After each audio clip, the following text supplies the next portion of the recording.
Okay, let's take a trip back to 17th century England, a time when a king's entire future was hanging by a thread. And get this, his greatest defense wasn't an army or some royal decree, it was a poem.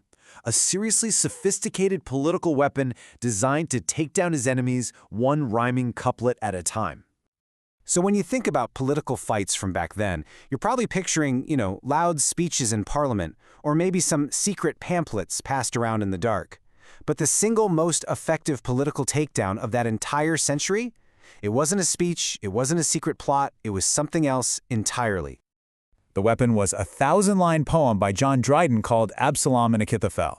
And the truly genius part is how he did it. You see, he hid this absolutely scathing political attack inside one of the most famous stories from the Old Testament. It was basically a Trojan horse made out of poetry. To really get how Dryden pulled this off, we have to look at the disguise first. So, on the surface, the poem is just a retelling of a biblical story that pretty much every single one of his readers would have known by heart. The really tragic tale of King David and his rebellious son, Absalom. The cast of characters is super simple, but also really powerful. You've got King David, the flawed but still chosen leader.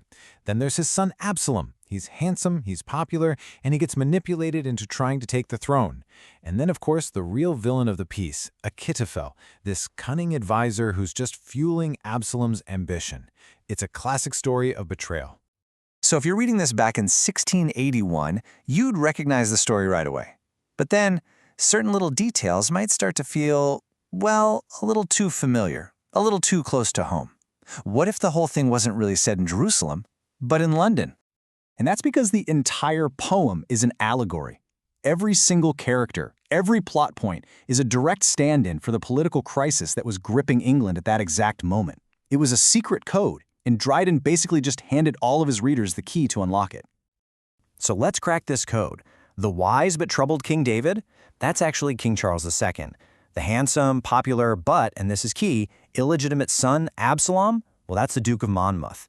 And that wicked advisor, Achitophel, that's the Earl of Shaftesbury, who is the king's biggest political rival. All of a sudden, this isn't a Bible story anymore. It's explosive political commentary.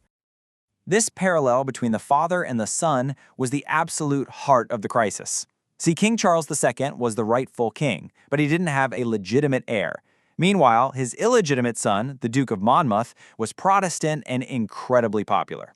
A total hero to anyone who was terrified of the king's Catholic brother eventually taking the throne. But that brings up a really important question. Why go to all the trouble of writing in code? Well, the answer is pretty simple. Safety. To speak this openly was basically treason. The political climate was so unbelievably tense that a direct attack like this could have easily landed Dryden in prison, or a whole lot worse. To really feel the impact of this poem, you have to understand that England in the early 1680s was a total powder keg. I mean, the memory of the English Civil War was still fresh in everyone's mind, and it honestly felt like the country was about to tear itself apart all over again. And just look at this timeline. It all happened so fast. In 1678, this completely fabricated conspiracy called the Popish Plot created mass panic about Catholics. That led directly to the Exclusion Crisis, where Parliament, led by the Earl of Shaftesbury, tried to pass a law to stop the king's Catholic brother James from ever becoming king. It was right into this political firestorm that Dryden launched his poem in 1681. The goal for Shaftesbury and his whole faction was simple. They wanted to bypass the official line of succession and install the charismatic Duke of Monmouth as the next king. So Dryden's poem was a direct counterattack, probably commissioned by the king's supporters, to show the public that this plan was reckless, treacherous, and a repeat of the exact same kind of rebellion that led to civil war just a few decades earlier. So what happened? What was the poem's real impact?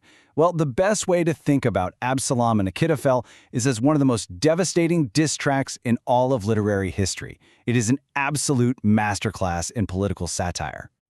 You see, satire uses wit as a weapon. Dryden didn't just want to argue that his opponents were wrong. He wanted to make them look foolish and dangerous. Through this brilliant use of irony and ridicule, he publicly shamed them, creating an attack that was both wildly entertaining and politically devastating. Just take this one line he uses to describe Achitophel, who, remember, is the Earl of Shaftesbury. Resolved to ruin or to rule the state.